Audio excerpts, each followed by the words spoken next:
दोस्तों, स्वागत है एक नई कहानी में। दोस्तों, जिसने चैनल को सब्सक्राइब नहीं किया वो चैनल सब्सक्राइब जरूर करें। लड़की का रेप कर प्राइवेट पार्ट में डाल देते ट्यूबलाइट, पेशाब पिलाते और खाने में देते थे। कॉकरोच कहा जाता है कि उसे घर की छत से लटकाकर एक बॉक्सिंग बैग की तरह भी इस्तेमाल किया गया। उसे फ्रीजर में कई घंटों तक रखा जाता था।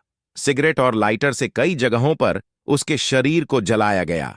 वो महज 16 साल की थी और दरिंदों की गंदी नजर उस पर पड़ गई। इन शैतानों ने उसके साथ जो वहशीपना किया, उसे सुनकर आप कांप उठेंगे। ये कहानी है उस नाबालिग लड़की की जो हमेशा खुशमिजाज रहती और बड़ी बेबाकी से अपनी बातें कहती थी। जापान के सातिमा प्रीफेक्चर स्थित एक हाई स्कूल में पढ़ने वाली झुंको फुरुता की खूबसूरती ही उसकी जान की दुश्मन बन गई। स्कूल में पढ़ने वाला छात्र मियानो हिरोशी इस बच्ची को एक तरफा प्यार करता था और उसे किसी तरह पाना चाहता था। स्कूल में मियानो ने कई बार उस मासूम से दोस्ती करने की कोशिश भी की, लेकिन उसने उसे मना कर दिया। मियानो स्कूल में अपनी हरकतों की वजह से काफी बदनाम भी था। 25 नवंबर 1988 को इस मासूम बच्ची को 4 नाबालिग बच्चों ने अगवा कर लिया। बच्ची को अगवा करने वालों में मियानो हिरोशी भी शामिल थे। मासूम को अगवा करने के बाद यह सब उसे टोक्यो स्थित एक घर पर लेकर गए। इन चारों ने उस वक्त मासूम बच्ची पर दबाव बनाया कि वो अपने घर पर फोन कर यह कहे कि वो अपने एक दोस्त के साथ चली गई है और अब वो उसी के साथ रहेगी। लेकिन मासूम ने ऐसा करने से इनकार कर दिया। करीब 44 दिनों तक इन चारों ने इस मासूम बच्ची को बंधक बनाए रखा और फिर एक दिन तड़प तड़प कर उसने जान दे दी। इन 44 दिनों में इस मासूम ने जो कुछ भी बर्दाश्त किया वो रूह कंपा देने वाला है। इस बच्ची को घर में ज्यादातर नीवस्त्र रखा जाता था। कहा जाता है कि करीब 100 लोगों ने इस बच्ची के साथ दुष्कर्म किया। इतना ही नहीं, एक ही दिन में 12 लोगों ने भी इस बच्ची के साथ रेप किया। कई लोगों ने इस मासूम बच्ची के शरीर पर पेशाब किया।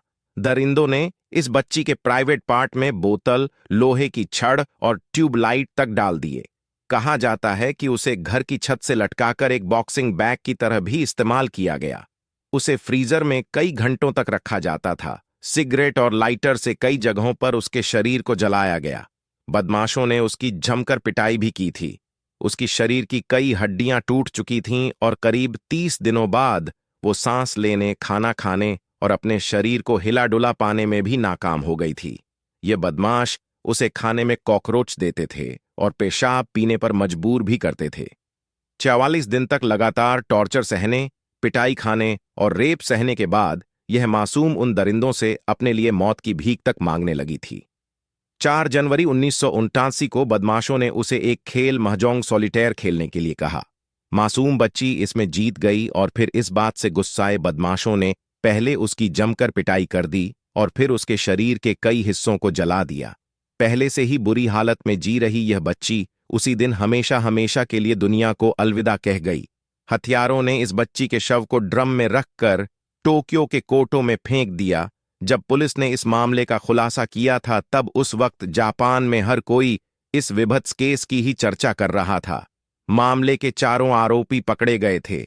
अदालत ने इस जघन्य कांड के मुख्य आरोपी को 20 साल की जेल सुनाई, जबकि अन्य 3 आरोपियों को 8 साल से कम की सजा हुई।